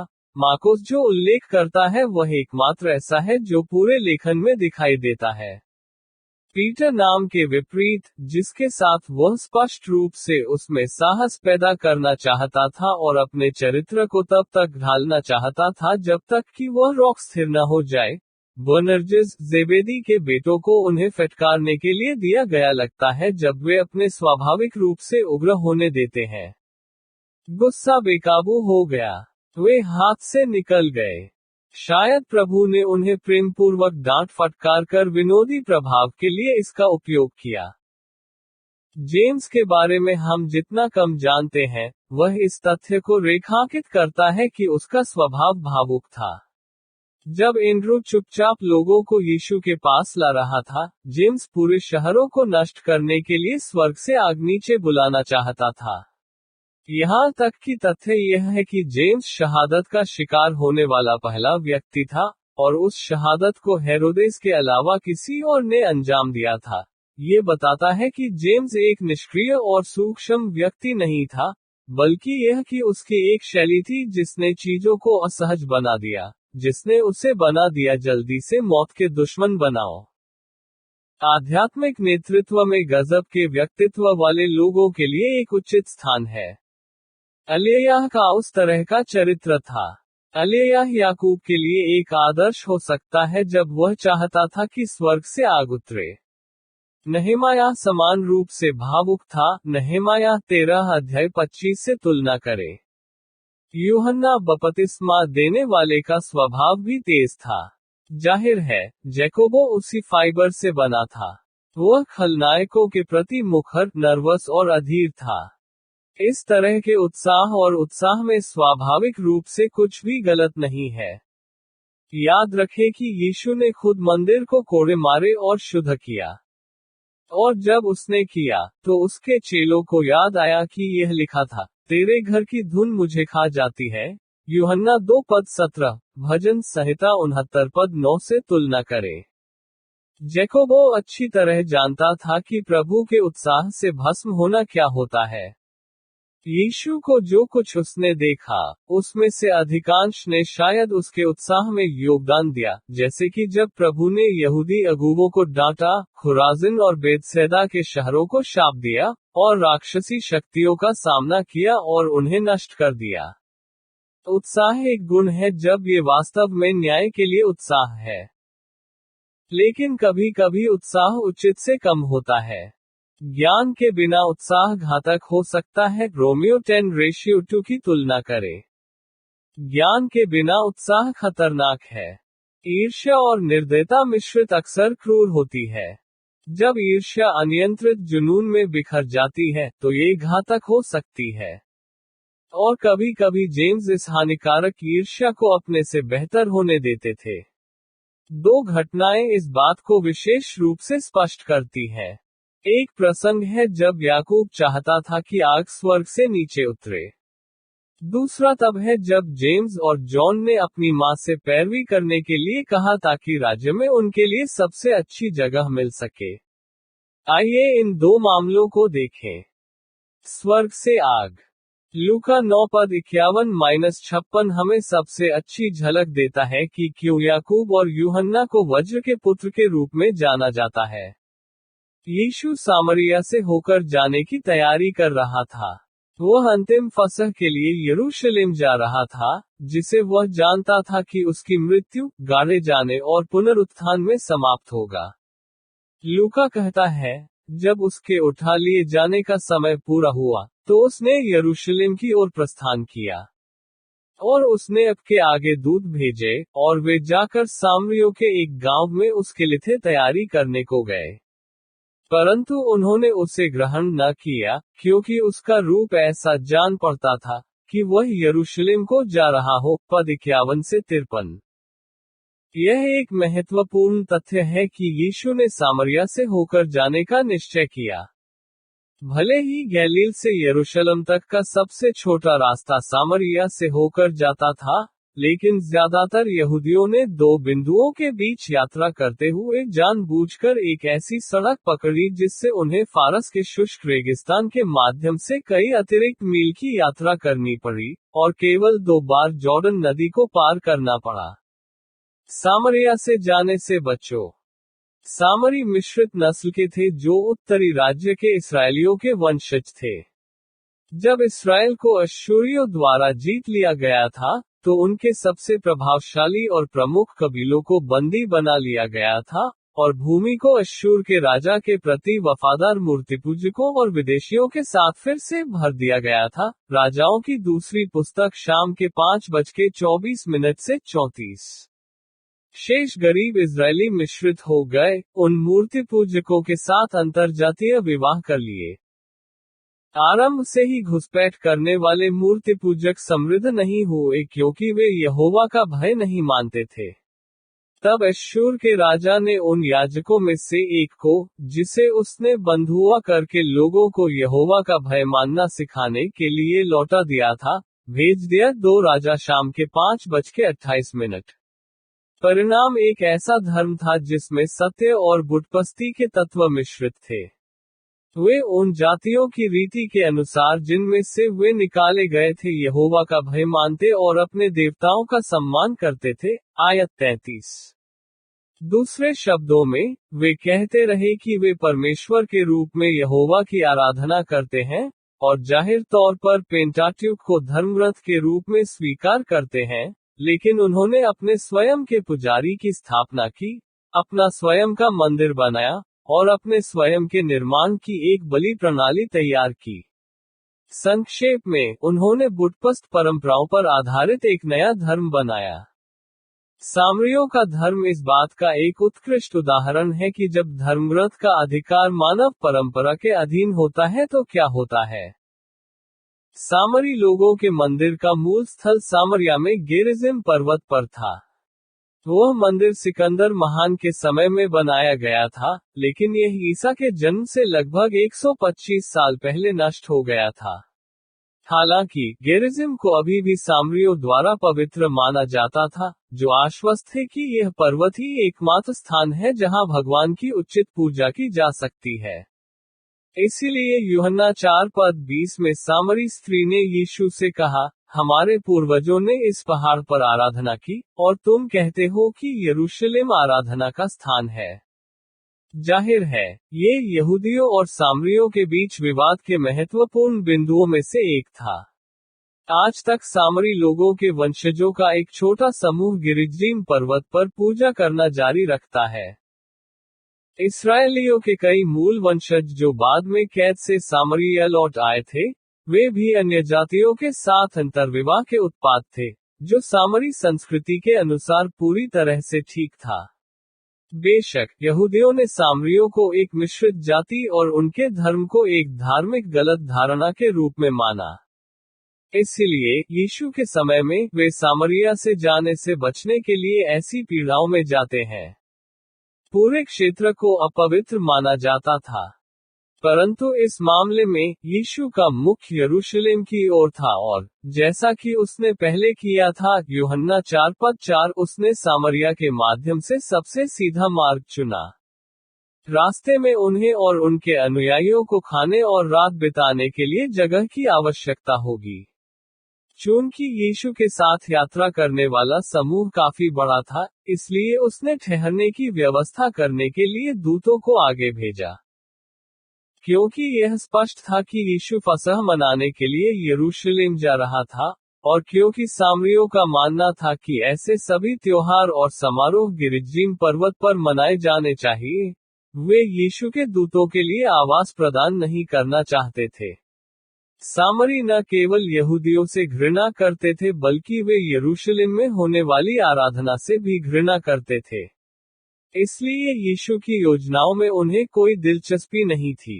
उन्होंने हर उस यहूदी का प्रतिनिधित्व किया जिसका वे तिरस्कार करते थे, इसलिए उन्होंने अनुरोध को स्पष्ट रूप से अस्वीकार कर दिया। समस्या यह नहीं थी कि उनके पास उन्हें रखने के लिए जगह नहीं थी, समस्या ये थी कि वे बस रखना नहीं चाहते थे। वे जानबूझकर शत्रुतापूर्ण थे। यदि यीशु ने यरूशलेम के रास्ते में उनके नगर से होकर जाने की कोशिश की, तो वे उनके रास्ते में हर बाधा डालने की कोशिश करेंगे। वे यहूदियों और उनकी उपासना पद्धति से उतनी ही घृणा करते थे, जितनी यहूदी उनसे और उनकी उपासना पद्धति से करते थे। जहां तक सामरी लोगों का संबंध था, वस्तु के रूप में भुगतान करना उचित था। बेशक, यीशु ने उन्हें सद्भावना के अलावा और कुछ नहीं दिखाया था। उसने एक कोढ़ी सामरी को चंगा किया था और धन्यवाद की अभिव्यक्ति के लिए उस व्यक्ति की प्रशंसा की थी। लूका शाम के 5:16। उसने एक सामरी स्त्री से जल ग्रहण किया था और बदले में उसे जीवन का जल दिया था। यूहन्ना 4:7-29। वह उस स्त्री के नगर में 2 दिनों तक रहा, अपने पड़ोसियों को सुसमाचार सुनाता हुआ। यूहन्ना 4:39-43। उसने अपने सबसे प्रसिद्ध दृष्टांतों में से एक में एक सामरी को नायक बना दिया था। लूका 10:10-37। बाद में, वह सामरिया में सुसमाचार प्रचार करने के लिए अपने शिष्यों को भेजेगा। प्रेरितों के काम 1:5। उन्होंने हमेशा उनके प्रति अपनी पूरी दया और सद्भावना दिखाई थी। लेकिन अब, वे जानबूझकर उसके साथ शत्रुतापूर्ण व्यवहार कर रहे थे। याकूब और यूहन्ना, वज्र के पुत्र, तुरंत आवेशपूर्ण क्रोध से भर गए। और उन्हें स्थिति के लिए उपाय खोजने में देर नहीं लगी। उन्होंने कहा, हे प्रभु, क्या तू चाहता है कि हम एलिय्याह की नाई आकाश से आग गिरकर उन्हें भस्म करने की आज्ञा दें? लूका 9:54। एलिय्याह का संदर्भ अर्थ से भरा था। जेम्स और जॉन जिस घटना का जिक्र कर रहे थे, वह इसी क्षेत्र में घटी थी। वे पुराने नियम को जानते थे, इसलिए वे सामरिया के ऐतिहासिक संदर्भ को जानते थे। यहाँ हम उस गहरी घृणा को देखते हैं जो यहूदी सामरिया के लिए महसूस करते थे। यह एक ऐतिहासिक तथ्य है कि सामरिया नाम असीरियन विजय से बहुत पहले मूर्ति पूजा और धर्मत्याग से जुड़ा था। मूल रूप से, सामरिया उत्तरी राज्य के सबसे महत्वपूर्ण शहरों में से एक का नाम था। अहाब के शासनकाल के दौरान, एलिय्याह के दिनों में, सामरिया बाल पूजा का केंद्र बन गया था। राजाओं की पहली पुस्तक शाम के 4:32। यहाँ भी, अहाब ने हाथीदांत का अपना प्रसिद्ध महल बनवाया था। राजाओं की पहली पुस्तक 22:39, आमोस 3:12-15 से तुलना करें। अहाब का महल उत्तरी राज्य के बाद के राजाओं के लिए स्थायी निवास बन गया। वास्तव में, ये वह महल था जहां राजा अहज्याह एक वर्जित खिड़की से गिरकर गंभीर रूप से घायल हो गया था। राजाओं की दूसरी पुस्तक 1:2। एक खिड़की के उद्घाटन को सजाने के लिए लकड़ी की पार की गई पट्टियों की एक जाली का इस्तेमाल किया गया था। ये छत के परिधि के चारों ओर रखे गए पैरापेट के लिए किसी प्रकार का कमजोर विकल्प था। जाहिर तौर पर अहज्यास ने लापरवाही से उस झंझरी पर जोर दिया और जब उसने रास्ता दिया, तो वह ऊपर से महल की निचली मंजिल पर गिर गया। अहज्याह अहाब का पुत्र और उत्तराधिकारी था। उसकी मां, इजेबेल, उसके शासनकाल के दौरान अभी भी जीवित थी और अपने बेटे के सिंहासन के माध्यम से अपने द्वेषपूर्ण प्रभाव को जारी रखा। जब अहज्याह की दुर्घटना हुई, तो उसकी चोटें स्पष्ट रूप से गंभीर थीं, और वह जानना चाहता था कि भाग्य ने उसके लिए क्या रखा है। तब उसने दूतों को ये कहकर भेजा, यदि मैं अपनी इस बीमारी से चंगा करना चाहता हूँ, तो जाकर एक्रोन के बालिज़बूब देवता से सम्मति ले। पद 2। भविष्यवक्ताओं से परामर्श करना मूसा की व्यवस्था द्वारा सख्त वर्जित था। व्यवस्था विवरण शाम के 6:10 से 12। बालिज़बूब से जुड़े प्रलयकर्ताओं से भविष्यवाणियों की तलाश करना तो और भी बुरा था। बालिज़बूब एक पलिश्ती देवता था। उनके नाम का अर्थ है, मक्खियों का स्वामी। पलिश्तियों की भूमि मक्खियों से भरी हुई थी और पलिश्तियों का मानना था कि मक्खियों का स्वामी उनकी भूमि में रहता है, इसलिए उन्होंने इस उड़ने वाले देवता को अपने मुख्य देवताओं में से एक बनाया। उनके पास कुछ प्रसिद्ध दैवज्ञ थे जो भविष्य की भविष्यवाणी करने में सक्षम होने का दावा करते थे। वे आमतौर पर इतनी अस्पष्ट भविष्यवाणियों के साथ चापलूसी भरी भविष्यवाणियों की पेशकश करते थे कि वे शायद ही कभी चूक जाते थे, लेकिन फिर भी ये भविष्यवाणी पूरे इज़राइल में प्रसिद्ध थे। वे एलिय्याह के समय के मानसिक मित्रों के नेटवर्क थे। लेकिन बालज़ेबूब अब तक आविष्कृत सबसे भयानक देवता था। वह मक्खियों, उन भयानक कीड़ों पर शासन करने वाला था जो सड़ांध और गंदगी पर फीड करते हैं, और बीमारी और कीड़े के लावा फैलाते हैं। यह इस तरह के भगवान के लिए एक आदर्श छवि थी। कौन कभी ऐसे देवता की पूजा करने के बारे में सोच सकता है जिसका राज्य दुष्ट और अशुद्ध था? ये देवता यहूदियों के प्रति इतना घृणास्पद था कि उन्होंने उसका नाम बालजेबुब से बदलकर बीलजेबुब कर दिया, जिसका अर्थ है गोबर का देवता। ये घिनौना प्राणी हर अशुद्ध और अधर्मी को, कुछ भी जो सच्चे परमेश्वर का विरोध करता है, सारांशित करता है। इसलिए यीशु के समय में शैतान के संदर्भ में बीलजेबुब नाम का उपयोग किया गया था। लूका 11:11। ये वही देवता था जिससे अहज्याह को अपना भविष्य जानने की आशा थी। यहोवा ने दूतों को रोकने के लिए एलिय्याह को भेजा। पवित्र शास्त्र कहता है कि यहोवा के दूत ने तिशबी एलिय्याह से कहा, उठकर शोम्रोन के राजा के दूतों से मिलने को जा, और उनसे कह, क्या इस्राएल में कोई परमेश्वर नहीं, कि तू सलाह लेने को जाता है? एक्रोन का बालजबूब देवता। राजाओं की दूसरी पुस्तक 1:3। स्वर्गदूत ने घायल राजा के लिए एलिय्याह को एक गंभीर संदेश भी दिया। इस कारण यहोवा यो कहता है कि जिस पलंग पर तू पड़ा है उस पर से उठने न पाएगा, परंतु मर ही जाएगा। पद 4। एलिय्याह ने जैसा कहा गया था वैसा ही किया और राजा के दूतों के द्वारा भविष्यवाणी को अहज्याह के पास भेजा। दूत अभी भी नहीं जानते थे कि एलिय्याह कौन था। जब उन्होंने राजा को संदेश सुनाया, तो उन्होंने बस उस भविष्यवाणी को पूरा किया जो उन्हें एक आदमी द्वारा सौंपी गई थी, जिसे उन्होंने पाया था। पद 6। अहज्याह ने पूछा, वह कौन सा पुरुष था जिसे तूने पाया, और उसने तुझसे ऐसी बातें कही? पद 7।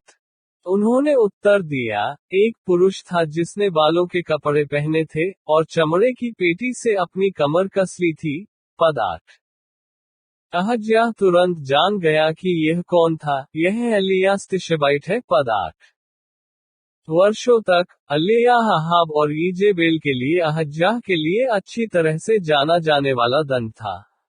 स्वाभाविक रूप से अहज्याह उससे नफरत करता था और शायद उसने उसे मौत के घाट उतारने का फैसला किया। इसलिए उसने उसका सामना करने के लिए 50 सिपाहियों के एक प्रधान को उसके 50 सिपाहियों समेत भेजा। वचन 9। ये तथ्य कि अहज्याह ने इतने अधिक सैनिक भेजे थे, ये प्रमाणित करता है कि उसके इरादे शांतिपूर्ण नहीं थे। शायद उसके आदेश उसे गिरफ्तार करने और उसके निष्पादन को देखने और उसके साथ आनंदित होने के लिए उसे अपनी उपस्थिति में लाने के लिए थे। फिर कप्तान ऊपर गया जहां वह था, और क्या देखता हूं कि वह पहाड़ की चोटी पर बैठा है। आयत 9। इलियास को उस रेजिमेंट के आकार से बिल्कुल भी सरोकार नहीं था जो उसके लिए आई थी। वह उनसे छिप नहीं रहा था या उनसे भाग नहीं रहा था, वह बस शांति से पहाड़ी की चोटी पर बैठा था, जहां वह निस्संदेह पाया जाएगा। सेनापति ने उससे कहा, परमेश्वर के जन, राजा ने तुझे नीचे आने को कहा है। पद 9। एलिय्याह की प्रतिक्रिया प्रत्यक्ष थी, यदि मैं परमेश्वर का जन हूं, तो आकाश से आग गिरकर तुझे तेरे 50 समेत भस्म कर दे। और आग आकाश से उतरी और उसे उसके 50 समेत भस्म कर डाला। पद 10। इब्रानी भाषा की अभिव्यक्ति से पता चलता है कि पूरी कंपनी भस्म हो गई, एक पल में राख हो गई। ये स्पष्ट रूप से गवाहों की उपस्थिति में हुआ, जिन्होंने राजा को खबर दी। किंतु अहज्याह एक हठीला और मूर्ख व्यक्ति था। राजा ने 50 सिपाहियों के एक और प्रधान को उसके 50 समेत भेजा, और उसने उससे कहा, हे परमेश्वर के जन, राजा ने यों कहा है कि फुर्ती से उतर आ। एलिय्याह ने उसको उत्तर देकर कहा, यदि मैं परमेश्वर का जन हूं, तो आकाश से आग गिरकर तुझे तेरे 50 समेत भस्म कर डाले। और आग आकाश से उतरी और उसे उसके 50 समेत भस्म कर डाला। पद 11 और 12। अविश्वसनीय रूप से अहज्याह के लिए यह अभी भी पर्याप्त नहीं था, इसलिए उसने 50 पुरुषों की एक और टुकड़ी भेजी। लेकिन इस तीसरे दल का कप्तान एक बुद्धिमान व्यक्ति था। वह दीनता से एलिय्याह के पास आया और उसके लोगों के प्राणों की भीख मांगी। इस बार यहोवा के दूत ने एलिय्याह को सैनिकों के साथ जाने और व्यक्तिगत रूप से अहज्याह का सामना करने के लिए कहा। अतः एलिय्याह उनके साथ गया और स्वयं राजा को मृत्यु का संदेश सुनाया। और अहज्याह यहोवा के उस वचन के अनुसार जो एलिय्याह ने कहा था मर गया। पद 13 से 17। ये सब उसी क्षेत्र में घटित हुआ था जिससे होकर यीशु ने यरूशलेम की अपनी यात्रा पर जाने का प्रस्ताव रखा था। एलिय्याह की जबरदस्त विजय की कहानी से शिष्य अच्छी तरह परिचित थे। यह ओल्ड टेस्टामेंट के क्लासिक एपिसोड में से एक था जिसे वे उन जगहों से यात्रा करके ही याद रखेंगे। इसलिए जब याकूब और यूहन्ना ने सुझाव दिया कि सामरी लोगों की अमानवीयता के लिए एक उपयुक्त प्रतिक्रिया के रूप में स्वर्ग से आग उतरती है, तो उन्होंने शायद सोचा कि ऐसा करने के लिए उनके पास एक अच्छा उदाहरण है। आखिरकार एलिय्याह को उसके कार्यों के लिए दोषी नहीं ठहराया गया था। इसके विपरीत उस समय और ऐसी परिस्थितियों में यह नबी की उचित प्रतिक्रिया थी। परंतु याकूब और यूहन्ना के मामले में यह उचित प्रतिक्रिया नहीं थी। पहले तो उसकी नीयत खराब थी। उनके अनुरोध में अहंकार का एक स्वर है, हे प्रभु, क्या आप चाहते हैं कि हम एलिय्याह की तरह स्वर्ग से आग भेजकर उन्हें भस्म कर दें? निश्चय ही उनमें स्वर्ग से आग गिराने की शक्ति नहीं थी। मसीह उस समूह में अकेला था जिसके पास ऐसी शक्ति थी। यदि वह उचित प्रतिक्रिया होती तो वह इसे स्वयं करता। यूहन्ना और याकूब साहसपूर्वक सुझाव दे रहे थे कि यीशु उन्हें स्वर्ग से आग को बुलाने की शक्ति दे। इस तरह के लौकिक चमत्कारों को उत्पन्न करने के लिए स्वयं मसीह को उनके विरोधियों द्वारा कई बार चुनौती दी गई थी, और उन्होंने हमेशा मना कर दिया था। मत्ती 12 पद 39 की तुलना करें। याकूब और यूहन्ना वास्तव में उससे कह रहे थे कि वह उन्हें वह करने में सक्षम करे जो वे जानते थे कि वह नहीं करेगा। इसके अलावा यीशु का मिशन एलिय्याह से बहुत अलग था। वह बचाने आया था, नष्ट करने नहीं। इसलिए उन्होंने बोनर्गस भाइयों को एक जोरदार फटकार के साथ जवाब दिया, तुम नहीं जानते कि तुम क्या आत्मा हो, क्योंकि मनुष्य का पुत्र मनुष्यों के प्राणों को खोने नहीं, परंतु उनका उद्धार करने आया है। लूका 9:55 और 56। इतने समय तक यीशु के साथ रहने के बाद वे उन सब बातों की आत्मा को कैसे नहीं पहचान पाए जो उसने उन्हें सिखाई थी। मनुष्य का पुत्र खोई हुई वस्तुओं को ढूंढने और उनका उद्धार करने आया है। लूका शाम के 7:10। वह एक बचाव अभियान पर था, परीक्षण नहीं। यद्यपि उसके पास पूर्ण आराधना की मांग करने का पूरा अधिकार था, उसने कहा, मनुष्य का पुत्र सेवा करवाने नहीं, परंतु सेवा करने और बहुतों के छुटकारे के लिए अपना प्राण देने आया है। मत्ती रात के 8:28। क्योंकि परमेश्वर ने अपने पुत्र को जगत में इसलिए नहीं भेजा कि जगत पर दंड की आज्ञा दे, परंतु इसलिए कि जगत उसके द्वारा उद्धार पाए। यूहन्ना 3:17। यीशु ने स्वयं कहा था, मैं ज्योति जगत में आया हूँ, ताकि जो कोई मुझ पर विश्वास करे, वह अंधकार में न रहे। जो कोई मेरी बातें सुनता है और उन पर नहीं चलता, मैं उसे दोषी नहीं ठहराता, क्योंकि मैं जगत का न्याय करने नहीं, परंतु जगत का उद्धार करने आया हूँ। यूहन्ना 12:46 और 47। बेशक वह समय आ रहा है जब यीशु दुनिया का न्याय करेगा। पवित्र शास्त्र कहता है, जब प्रभु यीशु अपनी शक्ति के दूतों के साथ आग की लपटों में स्वर्ग से उन लोगों को प्रतिशोध देने के लिए प्रकट होता है जो परमेश्वर को नहीं जानते हैं, और न ही हमारे प्रभु यीशु मसीह के सुसमाचार को मानते हैं, जो प्रभु की उपस्थिति से और उसकी शक्ति की महिमा से वंचित होकर अनंत नाश का दंड भोगेंगे। थिस्सलुनीकियों 1:7-9 का दूसरा पत्र। लेकिन यह ऐसी चीजों के होने का समय या स्थान नहीं था। जैसा सुलेमान ने लिखा, हर एक वस्तु का अपना समय होता है, और जो कुछ स्वर्ग के नीचे चाहा जाता है उसका अपना समय होता है। घात करने का समय, और चंगा करने का भी समय है, नष्ट करने का समय और निर्माण करने का समय, पत्थर बिखेरने का समय और पत्थर बटोरने का भी समय है, चुप रहने का समय और बोलने का भी समय है, प्रेम करने का समय और बैर करने का भी समय, युद्ध का समय और शांति का भी समय है। सभोपदेशक 3:1-8।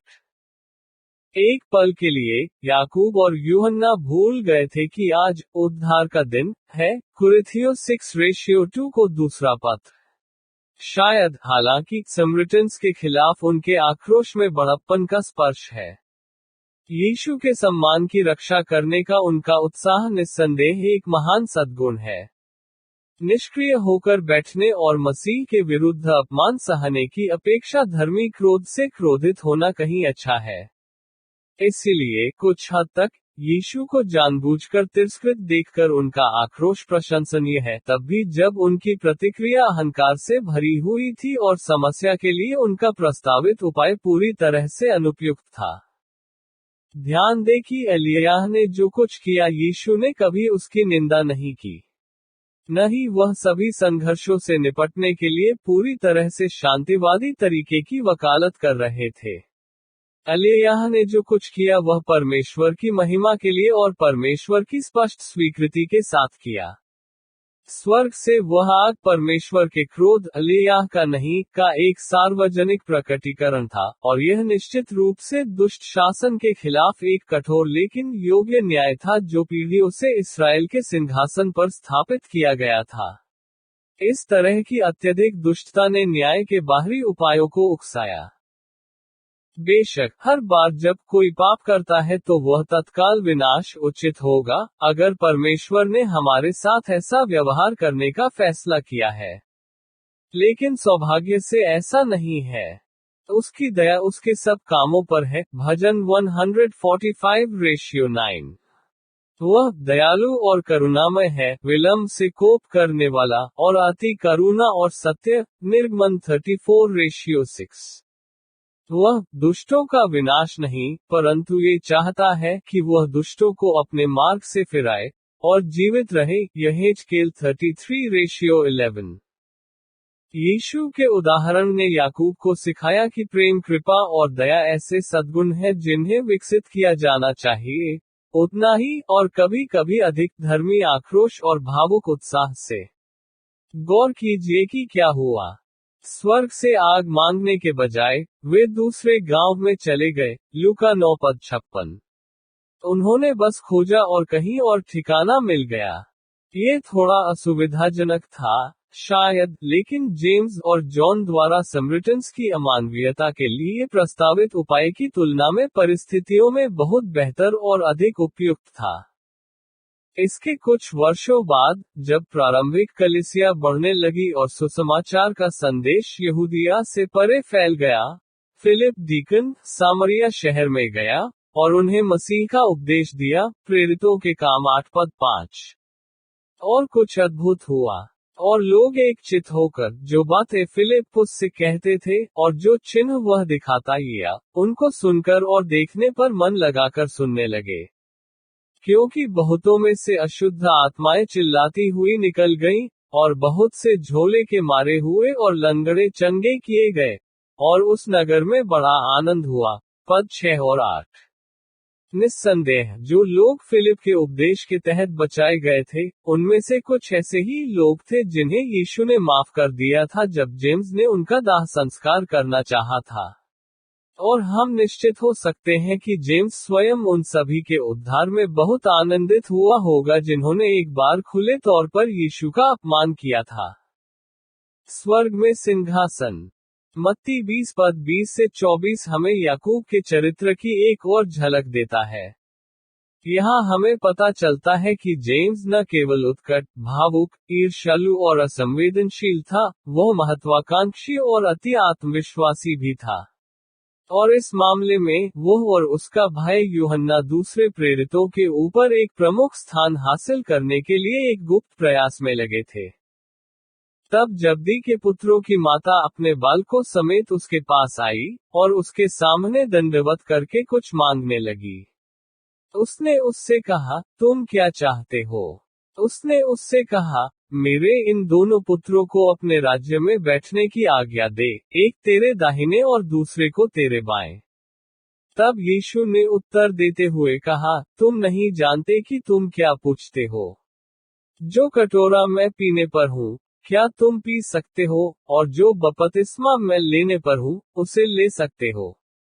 और उन्होंने उससे कहा, हम कर सकते हैं। उसने उनसे कहा, तुम मेरे प्याले में से पियोगे, और जो बपतिस्मा मैं लेने पर हूँ, वह तो पाओगे, जिनके लिए यह मेरे पिता द्वारा तैयार किया गया है। जब 10 ने ये सुना तो वे दोनों भाइयों पर क्रोधित हुए। मार्क भी इस घटना को रिकॉर्ड करता है, लेकिन वह इस बात का जिक्र नहीं करता कि जेम्स और जॉन ने अपनी मां की हिमायत मांगी थी। हालांकि मैथ्यू का कहना है कि यह वह है जो यीशु से अनुरोध करती है। मां के खाते की तुलना से यह संकेत मिलता है कि यह उसके बच्चे थे जिन्होंने उसे ऐसा करने के लिए कहा था। क्योंकि मत्ती 27 पद 56 की तुलना मरकुस 16 पद 1 से करने पर, हमें पता चलता है कि याकूब और यूहन्ना की माता का नाम सलोमी था। वह कई महिलाओं में से एक थी, जो गलील से यीशु के पीछे होकर उसकी सेवा कर रहे थे। मत्ती 27 पद 55 ये सुझाव देते हुए कि उन्होंने वित्तीय सहायता प्रदान की और शायद भोजन तैयार करने में मदद की। लूका 8 पद 1-3 की तुलना करें। परिवार की आर्थिक संपन्नता के कारण, सैलोम शायद अपने बच्चों के साथ लंबी अवधि के लिए जा सकती थी, उस समूह के साथ यात्रा कर सकती थी जो हर जगह यीशु का अनुसरण करता था और रसद, व्यावहारिक और वित्तीय जरूरतों में मदद करता था। निस्संदेह, सैलोम के आश्चर्यजनक अनुरोध का विचार जेम्स और जॉन के दिमाग में उस वादे के कारण पैदा हुआ था जो यीशु ने मत्ती 19 पद 28 में किया था। सचमुच मैं तुमसे कहता हूँ, उत्थान में, जब मनुष्य का पुत्र अंदर बैठता है उसकी महिमा के सिंहासन पर, तुम जो मेरे पीछे हो लिए हो, 12 सिंहासनों पर बैठकर इसराइल के 12 गोत्रों का न्याय करोगे। इसके तुरंत बाद, यीशु ने उस वादे का पालन करते हुए उन्हें याद दिलाया कि बहुत से जो पहले हैं वे पिछले होंगे, और बहुत से जो पिछले हैं। वचन 30। परंतु ये सिंहासनों की प्रतिज्ञा थी जिसने याकूब और यूहन्ना का ध्यान खींचा। इसलिए उन्होंने अपनी मां से उनके लिए सबसे प्रमुख सिंहासन मांगने का फैसला किया। वे पहले से ही 3 के आंतरिक घेरे से संबंधित थे। वे उतने ही लंबे समय तक शिष्य रहे जितने की कोई और। उन्होंने शायद सोचा होगा कि इस सम्मान के लायक होने के लिए उनके पास पर्याप्त कारण है, तो क्यों न इसे मांगा जाए। उसके हिस्से के लिए सैलोम जाहिर तौर पर एक इच्छुक प्रतिभागी थी। इसमें कोई संदेह नहीं है कि उसने अपने बच्चों में महत्वाकांक्षा को प्रोत्साहित किया था, जो ये समझाने में मदद कर सकता है कि उनके कुछ व्यवहार कहां से आए थे। यीशु की सूक्ष्म प्रतिक्रिया ने उन्हें याद दिलाया कि पीढ़ा महिमा की प्रस्तावना है। क्या तुम वह कटोरा पी सकते हो जो मैं पीने पर हूँ, और जो बपतिस्मा मैं लेने पर हूँ, उसे ले सकते हो। हालांकि उसने उन्हें कई बार समझाया था कि उसे सूली पर चढ़ाया जाना था, वे स्पष्ट रूप से नहीं समझ पाए कि वह किस प्रकार के बपतिस्मा की बात कर रहा था। न ही उन्हें इस बात का कोई वास्तविक बोध था कि जिस प्याले में वह उन्हें पीने के लिए कह रहा था उसमें क्या हलचल हो रही थी। इसलिए, अपने मूर्ख और महत्वाकांक्षी आत्मविश्वास में, उन्होंने उसे आश्वासन दिया, हम कर सकते हैं। वे सम्मान और पद का दावा कर रहे थे, इसलिए वे अभी भी ये सुनने के लिए उत्सुक थे कि यीशु ने उन्हें उन विशेषाधिकार प्राप्त सिंहासनों का वादा किया था। लेकिन उसने उनसे वह वादा नहीं किया। इसके बजाय, उसने उन्हें आश्वासन दिया कि वे उसका प्याला पिएंगे और उसी बपतिस्मा के साथ बपतिस्मा लेंगे जिसका वह अनुभव करने वाला था। उस समय उन्होंने इस बात की सराहना नहीं की थी कि वे किस चीज के लिए स्वेच्छा से काम कर रहे हैं। लेकिन मुख्य सिंहासन, यीशु ने उन्हें बताया, आवश्यक रूप से सौदेबाजी का हिस्सा नहीं थे। अपने दाहिने और बाएं किसी को बिठाना मेरा काम नहीं, पर उन्हें जिनके लिए मेरे पिता की ओर से तैयार किया गया है। मत्ती रात के 8:23 अंत में, उसकी महत्वाकांक्षा ने प्रेरितों के बीच परेशानी पैदा कर दी, क्योंकि अन्य 10 ने इसके बारे में सुना और परेशान हुए। और वे बहस करने लगे कि कौन सबसे विशेषाधिकार प्राप्त सिंहासन का हकदार है। सबसे अच्छे सिंहासन के योग्य कौन था। ये बात उनके बीच इतनी बड़ी बहस बन गई कि वे इसे उस मेज पर ले गए जहां उन्होंने अंतिम भोजन किया। लूका 22:24। याकूब महिमा का मुकुट चाहता था, यीशु ने उसे पीड़ा का प्याला दिया। वह सत्ता चाहता था और यीशु ने उसे सेवा करने का कार्य दिया। वह प्रमुख स्थान चाहता था और यीशु ने उसे शहीद की कब्र दी। वह शासन करना चाहता था और यीशु ने उसे चलाने के लिए नहीं बल्कि अपने स्वयं के वध का साधन बनने के लिए तलवार दी। इसके 14 साल बाद, जेम्स अपने विश्वास के लिए मारे जाने वाले 12 लोगों में से पहला होगा। कष्ट का प्याला।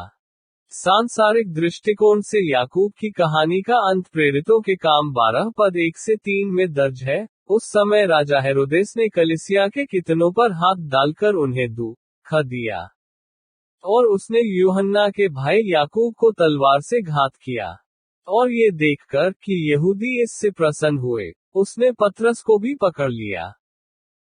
याद रखें कि धर्मग्रंथ में यही एकमात्र स्थान है जहां याकूब का अकेले उल्लेख किया गया है, यहां तक कि उसके भाई के अलावा भी। जैकोबो की शहादत के बारे में और कोई जानकारी नहीं है। शास्त्र कहता है कि हेरोदेस ही था जिसने उसे मार डाला था और निष्पादन का साधन एक तलवार थी, जिससे पता चलता है कि उसका सिर काट दिया गया था। ये हेरोदेस अंतिपास नहीं है, जिसने यूहन्ना बपतिस्मा देने वाले को मार डाला और यीशु पर मुकदमा चलाया। यह उसका भतीजा और उत्तराधिकारी, हेरोदेस अग्रिप्पा प्रथम था। हम नहीं जानते कि यह हेरोदेस कलीसिया के प्रति इतना शत्रुतापूर्ण क्यों था। बेशक हर कोई जानता था कि उसके चाचा ने मसीह को मारने की साजिश में भाग लिया था, इसलिए क्रॉस का उपदेश हेरोडियन राजवंश के लिए शर्म का स्रोत रहा होगा। प्रेरितों के काम 4:27 की तुलना करें। इसके अलावा, ये स्पष्ट है कि हेरोदेस राजनीतिक लाभ के लिए चर्च और यहूदी धार्मिक नेताओं के बीच तनाव का फायदा उठाना चाहता था। ये ईसाइयों के खिलाफ उत्पीड़न के अभियान से शुरू हुआ जब तक कि यह हत्या तक नहीं पहुंच गया। जब उसने देखा कि यह यहूदी अगुवों को कितना अच्छा लगा, तो उसने पतरस की ओर देखा। पतरस चमत्कारिक ढंग से बच निकला और शीघ्र ही परमेश्वर के न्याय के अधीन हेरोदेस स्वयं मर गया।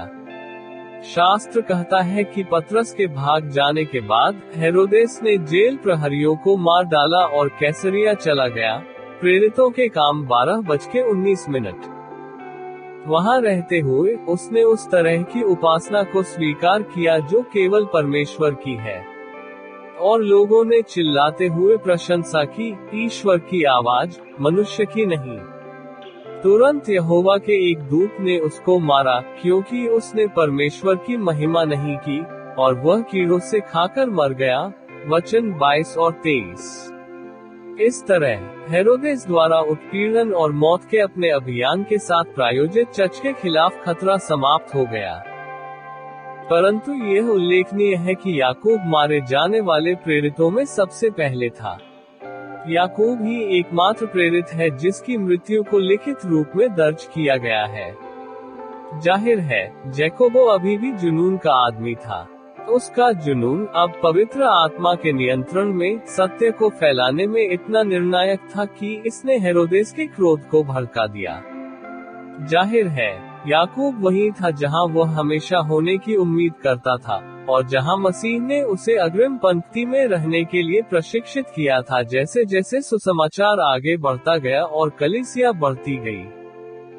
वज्र के उस पुत्र को मसीह द्वारा प्रशिक्षित किया गया था, पवित्र आत्मा द्वारा सक्षम किया गया था, और हर तरह से ढाला गया था ताकि वह एक ऐसा व्यक्ति बन सके जिसकी उत्साह और महत्वाकांक्षा राज्य के विस्तार के लिए परमेश्वर के हाथों में उपयोगी उपकरण थे। वह अभी भी साहसी, उत्साही और सत्य के प्रति प्रतिबद्ध था, और उसने स्पष्ट रूप से उन गुणों का उपयोग प्रभु की सेवा के लिए करना सीख लिया था, न कि अपने स्वयं के उत्थान के लिए। और अब उसकी शक्ति इतनी अधिक थी कि जब हेरोदेस ने निर्णय लिया कि अब कलीसिया को आगे बढ़ने से रोकने का समय आ गया है, तो याकूब पहला व्यक्ति था जिसे मरना था। सो ऐसा हुआ कि उसने वह प्याला पी लिया जिसके बारे में यीशु ने उससे कहा था कि वह पिएगा। उनका जीवन छोटा था, लेकिन उनका प्रभाव आज भी कायम है। इतिहास रिकॉर्ड करता है कि जैकोबो की गवाही उसके निष्पादन के क्षण तक फलदायी रही।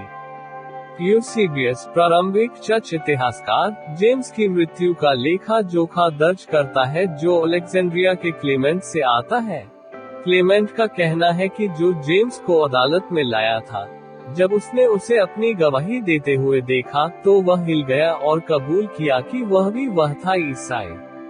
इसलिए दोनों ईसाई थे और एक साथ लाए गए थे, और रास्ते में उसने याकूबो से उसे क्षमा करने के लिए कहा। और जैकोबो ने एक पल के लिए सोचने के बाद उससे कहा, तुम्हें शांति मिले, और उसे एक चुंबन दिया। और दोनों का एक ही समय में सिर काट दिया गया था। इस प्रकार अपने जीवन के अंत में याकूब ने प्रदर्शित किया कि उसने न्याय को लागू करने की इच्छा के बजाय लोगों को मसीह के पास लाकर अंद्रियास की तरह बनना अधिक सीख लिया था। जैकोबो भावुक, उत्साही फ्रंट लाइन नेता का प्रतीक है जो गतिशील, मजबूत और महत्वाकांक्षी है। अंत में उनके जुनून को संवेदनशीलता और अनुग्रह से संयमित किया गया।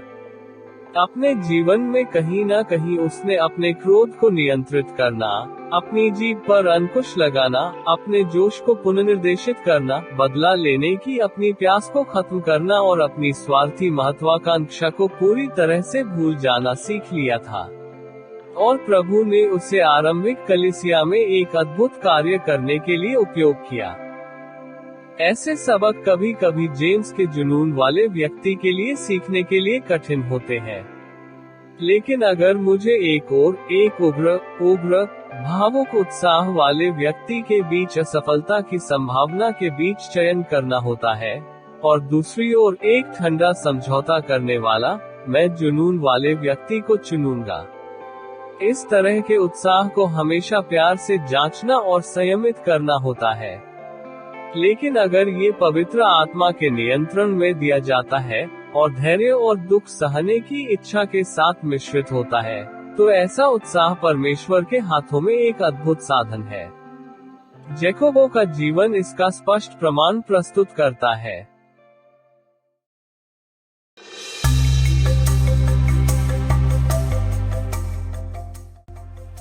सुनने वाले प्रिय मित्र, एल पॉलीग्लोटा क्रिस्टियानो टीम की ओर से हम आपका अभिवादन करते हैं और हमें प्रसन्नता है कि आप इस चैनल का आनंद लेते हैं जो आपके लिए बनाया और डिजाइन किया गया है, जहां आप अपनी भाषा में सर्वश्रेष्ठ ईसाई शीर्षकों के अनुकूलन को सुन सकते हैं। ईसाई क्षेत्र में प्रसिद्ध लेखकों द्वारा लिखी गई पुस्तकें और परमेश्वर के वचन से प्रेरित है। जॉन मैकार्थर का जन्म लॉस एंजल्स, कैलिफोर्निया में हुआ 19 जून 1939 को। एक अमेरिकी पादरी और लेखक है जो अंतर्राष्ट्रीय स्तर पर सिंडिकेटेड ईसाई शिक्षण radio show Grace to You के लिए जाने जाते हैं। वह 9 फरवरी 1969 से सन वैली, कैलिफोर्निया में ग्रेस कम्युनिटी चर्च के पादरी और शिक्षक रहे हैं और वर्तमान में न्यू हॉल, कैलिफोर्निया में मास्टर कॉलेज और लॉस एंजल्स में टीचर्स सेमिनरी के अध्यक्ष भी हैं। आम धारणा के विपरीत, हमें परमेश्वर का कार्य करने के लिए सीधा होने की आवश्यकता नहीं है। जॉन मैकार्थर उन 12 आदमियों की जांच करते हैं जिन्हें क्राइस्ट ने अपने शिष्यों के रूप में चुना और हमें ये पता लगाने में मदद करता है कि कैसे हम दूसरों को प्रभावित करने के लिए अपनी खुद की खामियों को उपयोगी उपकरणों में बदल सकते हैं। और अधिक जाने बिना, 12 शिष्यों की कमजोरियों को नए नियम के पन्नों के माध्यम से हमेशा के लिए सुरक्षित रखा जाता है। यीशु ने आम लोगों को चुना, जैसे मछुआरे, कर संग्रहकर्ता, कट्टर राजनेता, और उनकी कमजोरियों को ताकत में बदल दिया, महानता को पूरी तरह से बेकार कर दिया। मैकार्थर आप जैसे आधुनिक शिष्यों के लिए पहले 12 शिष्यों के सावधानीपूर्वक प्रशिक्षण के सिद्धांतों की रूपरेखा तैयार करता है। अगले सप्ताह हम आपको 12 साधारण पुरुष नामक इस श्रृंखला के नए अध्यायों के साथ हमारा अनुसरण करने के लिए आमंत्रित करते हैं। और अगर आपको यह वीडियो और चैनल पसंद आया है, तो हम आपको लाइक और सब्सक्राइब करके हमें बढ़ने के लिए समर्थन करने के लिए प्रोत्साहित करते हैं, ताकि हम आपके लिए सबसे अच्छी सामग्री लाने के लिए काम करना जारी रख सकें। ईश्वर आपको बहुत आशीष दे।